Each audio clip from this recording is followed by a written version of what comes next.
Hai, selamat datang ke channel Cikgu Ko. Jadi video ini kita sambung dengan bab 11 daya dan gerakan. Seperti biasa, Cikgu akan menggunakan PowerPoint yang disediakan oleh Cikgu Nora Jira binti Kamli dari SMK Ulu Tiran Johor. Kalau kamu suka video Cikgu Ko, jangan lupa subscribe channel Cikgu Ko, like dan share video Cikgu Ko, dan jangan lupa buka loceng di tepi. Jadi kita sambung topik 11.1 gerakan linear. Masih ingat video lepas kita sudah belajar pembejaan dan persamaan jarak dan sasaran. Lepas itu kita pun sambung belajar rumus berkaitan tentang laju, laju berata dan had laju. Jadi ini yang kita sudah belajar pada video yang lepas. Jadi video ini kita masih sambung dengan satu topik yang sama, tapi belajar konsep yang baru yaitu pecutang. Sesuatu jasa atau objek yang mengalami perubahan had laju dikatakan mempunyai pecutang. Pecutang ditarifkan sebagai kadar perubahan had laju. Masih ingat video lepas saya pun sudah cakap Masuk kadar perubahan laju di sini ialah had laju berubah-ubah mengikut masa. Jadi ada rumus pecutang yang kamu kena belajar. Jadi simbol bagi pecutang ialah huruf kecil A. Dan rumus bagi pecutang ialah perubahan had laju bahagi dengan masa yang diambil. Jadi perubahan had laju di sini boleh terperinci lagi yaitu had laju akhir, simbol yang diwakili ialah huruf kecil V tolak dengan had laju awal iaitu diwakili dengan huruf kecil U bahagi dengan masa yang diambil. Jadi masa memang diwakili dengan huruf kecil T. Jadi unit SI bagi pecutang ialah meter per saat per saat. Maksud dia ialah ms kuasa negatif 2. Pada video yang lepas kita sudah belajar unit SI bagi laju, laju berata ataupun had laju ialah meter per saat, iaitu masa dia ialah kuasa negatif 1. Tapi bagi pecutang, masa dia ingat mesti kuasa negatif 2. Jadi ini adalah contoh soalan bagi had laju basikal. Nota di sini merujuk kepada gambar raja had laju basikal tadi. Basikal dan raja di atas yang berada dalam keadaan beku mula bergerak dengan had laju seperti yang dinyatakan di atas. Basikal itu diganyut dengan had laju semakin bertambah. Dan kamu boleh tengok gambar raja tadi, kamu boleh nampak awal-awalnya had laju dia ialah kosong, betul? Jadi apabila dia mula bergerak, kamu boleh nampak had laju dia semakin bertambah dari kosong menjadi 2, lepas itu menjadi 4 dalam masa 5 saat. Keadaan ini merujuk basikal itu sedang mengalami pecutang. Sebab had laju dia berubah mengikut masa. Dengan keadaan itu kita nyatakan sebagai pecutang. Berikut menunjukkan contoh pengiraan pecutang bagi basikal di atas. Ini ialah contoh pengiraan bagi pecutang. Dan simbol pecutang ialah huruf kecil A. Adalah sama dengan perubahan had laju bagi dengan masa yang diambil. Dan perubahan had laju ini ialah menggunakan had laju akhir, huruf kecil V, tolak dengan had laju awal, huruf kecil U, bagi dengan masa yang diambil, iaitu huruf kecil T. Kamu boleh tengok balik lagi gambar raja ini. Dan had laju yang terakhir diberi oleh soalan ialah 4 ms kuasa negatif 1. Manakala had laju awal yang diberi oleh soalan ialah 0 ms negatif 1. Dan dari had laju 0 ms kuasa negatif 1 sampai ke had laju 4 ms negatif 1, dia menggunakan masa 5 saat Dan kamu guna 3 maklumat ini ganti ke dalam rumus pecutang tadi Jadi had laju akhir huruf kecil V ialah 4 ms negatif 1. Tolak dengan had laju awal huruf kecil U ialah 0 ms kuasa negatif 1. Bahagi dan masa yang diambil huruf kecil T ialah 5 saat. Jadi kamu boleh tekan kalkulator, jawapan akan keluar iaitu 0.8 ms negatif 2. Ingat unit masa mesti kuasa negatif 2 bagi jawapan pecutang. Jika brek basikal ditekan, pergerakan basikal menjadi perlahan dan had laju basikal akan berkurang. Keadaan ini menunjukkan basikal itu sedang mengalami ngia pecutang. Pecutang maksudnya had laju bertambah, ngia pecutang maksudnya had laju berkurang. Dan kedua-dua mereka pakai rumus yang sama, yaitu perubahan had laju bahagi dengan masa yang diambil. Jadi bagi pengiraannya pecutang mengikut rumus yang sama, jawapan akhir kamu akan mendapat jawapan negatif. Kalau jawapan akhir kamu tulisnya pecutang adalah sama dan berapa, dan jawapan negatif itu mesti tukar menjadi positif. Jawapan baginya pecutang mesti positif, bukan negatif. Okey, kita sambung. Penggunaan rumus dapat menunjukkan perubahan laju, had laju dan pecutang sesuatu objek berlaku dengan lebih jelas. Masalah gerakan linear ini juga kerap berlaku dalam kehidupan seharian kita. Seterusnya kita tengok contoh penyelesaian masalah yang melibatkan laju, laju purata, hak laju, dan pecutan dalam kehidupan seharian. Oke, kita tengok contoh satu ini. Seorang murid telah menyertai acara larian 100 meter. Dia telah mencetakkan masa 12,58 saat dalam acara tersebut. Berapakah laju purata larian dia? Jadi kamu mesti hafal baliklah apakah lumus bagi laju purata. Jadi lumus bagi laju purata adalah sama dengan jumlah jarak bahagi dengan jumlah masa. Jadi jumlah jarak yang dilalui ialah 100 meter, jadi dia akan dimasuk ke sinilah jumlah jarak di sini. Dan jumlah masa yang digunakan untuk 100 meter ini ialah 12,58 saat. Jadi dia masukkan di bahagian jumlah masa di sini. Lepas tu kamu boleh tekan kalkulator, jawapan yang dikeluarkan ialah 7,95 meter sesaat. Okey, seterusnya contoh 2. Jadi kamu ada nampak 3 titik kan? Ada titik A, C dan B. Sebuah kereta bergerak dari titik A ke titik B yang berjarak 800 meter dalam masa 65 saat. Maksudnya dia dari titik A pergi ke titik B dengan jarak dia ialah 800 meter dengan menggunakan masa 65 saat. Kemudian kereta itu berpatah balik dari titik B ke titik C. Maksudnya dia dari titik B berpatah balik ke titik C pada jarak 350 meter dalam masa 30 saat. Jadi kita tengok soalan A. Berapakah laju kereta itu pada titik B? Jadi soalan minta laju. Jadi masih ingat rumus bagi laju. Rumus bagi laju kereta adalah sama dengan jarak bahagi dengan masa. Dan jarak kita tahu dari titik A ke titik B itu tadi ialah 800 meter. Masih ingat? Dan menggunakan masa 65 saat. Lepas itu kamu boleh tekan kalkulator kira. Jawapan yang dihasilkan ialah 12,31 meter sesaat ataupun ms kuasa negatif 1. Jadi kita tengok soalan B. Tentukan jumlah sesaran yang dilalui kereta itu. Jadi soalan ialah minta sesaran. Pada video lepas kita sudah bincang perbezaan jarak dengan sesaran. Sesaran di sini merujuk kepada jarak yang terbentuk di antara dua lokasi pada arah yang tertentu. Soalan ini kereta itu pada awalnya ialah pada titik A, betul? Lepas itu dia pergi ke titik B, lepas itu dia pergi lagi ke titik C. Maksudnya sebenarnya dia nak kira sesaran ialah di antara titik A dan titik C. Bukan titik A, lepas itu titik B, lepas itu titik C. Bukan. Sebab itu ini ialah pembezaan jarak dan sesaran. Jadi maksudnya kamu kena kira jarak di antara A dan C. Ini ialah merujuk kepada sesaran yang diminta oleh soalan B. Jadi kamu sudah tahu A pergi ke B ialah 800 meter, betul? Manakala B pergi ke C ialah 350 meter. Jadi kalau kamu nak cari jarak di antara A dan C, jadi sangat senang kan? Kamu guna 800 meter tolak dengan 350 meter. Jadi jawapan yang tinggal ialah jarak di antara A dan C lah. Dan ini ialah sesaran yang diminta oleh soalan B. Jadi sesaran adalah sama dengan 800 meter tolak dengan 350 meter. Tekan kalkulator, jawapan ialah 450 meter. Kalau soalan ini tukar, tentukan jumlah jarak yang dilalui oleh kereta itu. Jadi sekarang kamu gunalah 800 meter, yang itu dari A pergi ke B. Tambah lagi dengan 350 meter, yang itu dari B pergi ke C. Jadi itulah contoh jawapan bagi jarak yang dilalui oleh kereta itu. Jadi ada nampak pembezaan jarak dengan sesaran. Seterusnya kita sambung soalan C. Berapakah hak laju kereta itu?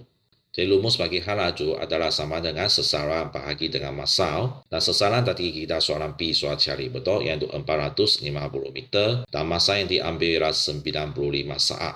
Ingat masa yang diambil di sini, kamu kena ambil jumlah masa dia dari A ke C. Maksudnya dia dari A pergi ke B, iaitu 65 saat. Tambah lagi masa yang diambil dari B ke C, iaitu 30 saat. Mesti ambil jumlah masa ini. Bukan mengambil masa shortcut dia. Sebab ada yang pelajar salah faham. Dia ingat sesaran itu ialah mengambil jarak yang terbentuk di antara dua lokasi kan. Dan dia ingat juga masa pun mengambil masa yang terbentuk di antara dua lokasi. Bukan ambil masa yang terbentuk. Bukan mengambil masa shortcut itu. Bukan. Sebaliknya kamu kena ambil masa dia dari titik A pergi ke titik B dulu. Lepas itu pergi ke titik C. Kamu kena ambil jumlah masa inilah. Jadi 65 saat tambah lagi 30 saat. Jadi jawapan kamu boleh tekan kalkulator. Yang itu 95 saat. Jadi kamu masukkan 95 saat di sini lah. Jadi kamu boleh tekan kalkulator kira 450 meter bahagi dengan 95 saat. Jadi jawapan ialah 4,74 meter sesaat ataupun ms kuasa negatif 1. Jadi ini ialah langkah penyelesaian bagi contoh 2. Seterusnya kita tengok contoh 3. Berapakah pecutan usai Po jika berlari dari keadaan beku dan mencecah hal laju 10,44 meter sesaat di garisan pertama 100 meter dalam tempoh 9,58 saat. Maksudnya soalan ini dia nak kamu kira pecutan. Jadi kalau kamu menggunakan rumus pecutan, kamu boleh pakai simbol dia lah supaya untuk jimat masa. Sebab itu kenapa tadi cikgu nak tegaskan huruf yang diwakili oleh pecutan, yaitu huruf kecil A adalah sama dengan hal laju akhir, yaitu huruf kecil B, tolak dengan hal laju awal, yaitu huruf kecil U, bahagi dan masa yang diambil, yaitu huruf kecil T. Jadi kamu tak perlu tulis banyak, kamu boleh tulis rumus pecutan dengan huruf-huruf yang diwakilkan dia lah. Jadi pengiraan pecutan, B ialah hal laju akhir ialah 10,44 meter sesaat. Sebab dia cakap dia mencapai hal laju 10,44 meter sesaat di garisan penamat. Maksudnya hal laju akhir dia ialah 10,44 meter sesaat. Tolak dengan U iaitu hal laju awal. Hal laju awal ialah 0 meter sesaat. Sebab soalan sudah beritahu dia berlari dari keadaan beku. Maksudnya dia berlari dalam keadaan henti. Masa dia berhenti itu memang tak ada hal laju kan. Jadi memang hal laju dia ialah 0. Bahagi dengan masa yang diambil iaitu 9,58 saat. Jadi kamu boleh tekan kalkulator. Jawapan pecutan ialah 1,09 meter S kuasa negatif 2. Jadi ini ialah langkah penyelesaian bagi contoh 3. Seterusnya kita tengok contoh 4. Jadi ada gambar aja diberi di sini. Syafiq berlari dari titik mula A ke S yang terletak pada jarak 100 meter utara dari A. Dia berlari pula ke arah T 150 meter pada arah timur dari S. Dia meneruskan pelarian dia ke arah U 100 meter pada arah selatan dari T. Jumlah masa yang diambil olehnya ialah 60 saat. Hitung A, jarak. Soalan ini dia hampir sama dengan contoh soalan 2 yang tadi kita bincang, betul? Soalan sini dia minta jarak. Ingat jarak di sini merujuk kepada jarak yang betul-betul dilalui oleh dia lah. Yaitu dari A pergi ke S, pergi ke T, pergi ke U. Maksudnya kamu guna 100 meter tambah dengan 150 meter tambah lagi 100 meter. Jadi inilah cara kamu tulis jawapan. 100 meter tambah 150 meter tambah lagi 100 meter. Jadi tekan kalkulator, jawapan ialah 350 meter. Jadi kita tengok soalan B, laju burata. Rumus bagi laju burata masih ingat, yaitu jumlah jarak bahagi dengan jumlah masa. Jumlah jarak tadi kita sudah kira, yaitu 350 meter. Soalan sudah beritahu jumlah masa yang dia ambil ialah 60 saat. Jadi kamu gantikan 60 saat di sini lah. Jadi tekan kalkulator, kamu boleh kira jawapan ialah 5,83 meter sesaat. Seterusnya kita tengok soalan C, yaitu sasaran. Sasaran di sini merujuk kepada jarak yang terpendek di antara dua lokasi pada arah yang tertentu. Sasaran bagi soalan ini merujuk kepada jarak terpendek di antara A dengan U. Jadi berapa jarak di antara A dengan U? Dia sama dengan ini kan, yaitu 150 meter. Dan di mana U ini terletak? U ini ialah terletak pada lokasi pada arah timur dari A. Jadi jawapan sasaran kamu boleh tulis adalah sama dengan 150 meter ke arah timur. Ataupun kamu boleh tulis 150 meter pada arah timur dari arah A. Seterusnya kita tengok soalan terakhir yaitu D, hal laju. Jadi rumus bagi hal laju adalah sama dengan sasaran bahagi dengan masa. Dan sasaran tadi kita C sudah cari yaitu 150 meter. Dan masa yang diambil di sini mesti mengambil masa dari A pergi ke S, pergi ke T, pergi ke U. Mesti mengambil jumlah masa di sini. Bukan mengambil masa shortcut di sini. Sebab itu masa yang diambil masih sama yaitu 60 saat. Jadi kamu boleh tekan kalkulator. Jadi jawapan ialah 2,5 meter sesaat. Dan ingat jawapan bagi hal laju ada arah. Sebab itu kamu kena tulis arah dia yaitu ke arah timur. Jadi inilah jawapan akhir bagi soalan D. Jadi seterusnya kita tengok jangka masa detik. Hal laju dan pecutan objek yang bergerak dapat ditentukan melalui aktiviti yang dilakukan di dalam mamal menggunakan jangka masa detik. Jangka masa detik bergetar 50 getaran sesaat, yaitu kita namakan sebagai 50 Hz. Satu titik ialah selang masa di antara dua titik berturutan pada bida detik. Maka satu detik mewakili 1/50 saat ataupun 0,02 saat. Jadi maklumat yang terakhir ini sangat penting. Jadi di sini cikgu nak memperkenalkan alat ini yaitu gate photo. Gate photo ialah pengganti masa yang digunakan untuk mengukur gerakan yang sangat laju atau pada jangka masa pendek dengan tepat. Gate photo sesuai digunakan untuk menentukan pecutan jatuh bebas, tempo ayunan pantung atau had laju troli yang meluncur pada track. Seterusnya kita tengok contoh soalan di sini. Hak laju untuk pita detik yang mempunyai 5 detik boleh dikira menggunakan rumus berikut. Jadi ini adalah contoh pita detik yang diberi oleh soalan. Arah gerakan ialah rujuk ke sini. Jadi biasanya pelajar keliru macam mana nak tengok arah gerakan di sini. Mana ialah awal, mana ialah akhir. Kalau arah gerakan dia beri yang merujuk ke arah kanan di sini, maksudnya di sebelah kanan sini ialah awal dan di sebelah kiri di sini ialah akhir. Jadi masih ingat rumus bagi hal laju. Rumus bagi hal laju ialah sesaran bahagi dengan masa yang diambil. Jadi kita kena cari maklumat bagi sesaran dan masa yang diambil di sini. Jadi sesaran di sini boleh rujuk kepada panjang pita detik, yaitu 10 cm yang diberi oleh soalan. Lepas itu masa yang diambil adalah sama dengan 5 detik darab dengan 0,02 saat. Dan biasa pelajar yang ada buat kesilapan ialah di sini masa yang diambil. Jadi macam mana nak ambil bilangan detik di sini? Ingat 1 detik di sini ialah mewakili jarak di antara 2 titik hitam di sini ya. Maksudnya di antara 2 titik hitam di sini ini mewakili 1 detik lah. Dan di antara 2 titik hitam di sini mewakili 1 detik lah. Dan sama juga ini ialah mewakili 1 detik. Dan di antara 2 titik hitam di sini mewakili 1 detik. Dan akhirnya di antara 2 titik hitam di sini pun mewakili 1 detik ya. Jadi jumlah dia ialah berapa detik di sini? 1, 2, 3, 4, 5. Jadi mewakili 5 detik lah. Kalau kamu nak senang hafal, kamu boleh guna bilangan titik hitam tolak 1. Itu ialah jawapan bagi bilangan detik. Dan kaidah itu lebih cepat sikit lah untuk tolong kamu kira bilangan detik di sini. Lepas itu taruh dengan 0,02 saat. Tampaknya pelajar tidak faham kenapa dia nak taruh dengan 0,02 saat. Sebab tadi kita sudah bincang, 1 detik di sini ialah mewakili 0,02 saat. Dan sekarang ini dia ada 5 detik, jadi berapa masa yang diambil? Sebab itu dia mesti taruh dengan 0,02 saat. Ini ialah maklumat di atas tanah. 1 detik mewakili 0,02 saat. Jadi kamu boleh tekan kalkulator, jawapan ialah 0,01 saat. Dan maklumat sesaran sudah ada, yaitu 10 cm. Dan maklumat masa yang diambil pun sudah ada, yaitu 0,01 saat. Dan kamu boleh gantikan maklumat di sini, lepas itu tekan kalkulator. Jawapan yang diberi ialah 100 cm sesaat. Dan ingat unit di sini ialah cm, bukan meter. Sebab di sini kamu pakai cm. Sebab itu mesti berhati-hati dengan unit yang digunakan, jangan guna unit yang salah. Jadi terdapat 4 jenis pita detik di sini. Jadi kita tengok satu demi satu. Jadi bagi pita detik pertama, arah gerakan ialah merujuk ke arah kanan. Jadi kita sudah bincangkan, kalau anak panah bagi arah gerakan merujuk ke sebelah kanan. Maksudnya di sebelah kanan ialah pergerakan troli pada masa awal, dan di sebelah kiri ialah pergerakan troli pada masa akhir. Dan kamu boleh tengok jarak di antara 2 titik hitam ini adalah hampir sama, betul? Jadi kita boleh buat rumusan bahawa jarak antara titik adalah seragam. Kalau jarak antara titik adalah seragam, maksudnya jenis gerakan dia adalah hak laju seragam. Hak laju seragam di sini maksudnya hak laju sama. Maksudnya dari masa awal sehingga masa akhir, dia mengekalkan hak laju dia adalah sama. Ini maksudnya hak laju seragam.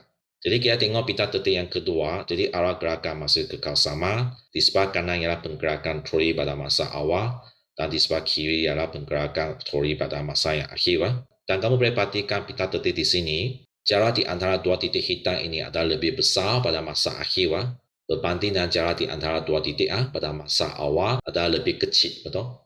Ini maksudnya jarak antara 2 titik berterutan bertambah secara seragam.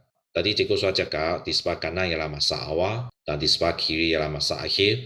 Maksudnya jarak di antara 2 titik adalah semakin bertambah, betul? Dan dia bertambah secara seragam. Dan jenis gerakan ini ialah merujuk kepada hak laju bertambah secara seragam, ataupun erti lain ialah pecutan seragam. Lepas itu kita tengok pita detik jenis yang ketiga, sama juga dengan arah gerakan dia, dan kamu boleh perhatikan pita detik ini. Pada masa awal, jarak di antara 2 titik hitam ini adalah lebih besar berbanding dengan jarak di antara 2 titik hitam ini adalah lebih kecil pada masa akhir dia. Jadi kita boleh buat rumusan bahawa jarak antara 2 titik berterutan berkurang secara seragam. Jadi di sebelah kanan merujuk kepada masa awal dan di sebelah kiri merujuk kepada masa akhir. Maksudnya jarak di antara 2 titik adalah semakin berkurang dan dia berkurang adalah secara seragam. Dan kita boleh buat andaian bahawa jenis gerakan ini ialah hak laju berkurang secara seragam ataupun erti lain ialah pecutan seragam. Seterusnya kita tengok pita detik yang terakhir, dan arah gerakan masih sama, dan kamu boleh perhatikan jarak di antara 2 titik ini tidak seragam, betul? Kadang-kadang jarak di antara mereka besar, kadang-kadang jarak di antara mereka kecil. Jadi kamu boleh buat rumusan bahawa jarak antara 2 titik berterutan tidak seragam. Dan kamu boleh andaian bahawa jenis gerakan ini adalah hak laju tidak seragam.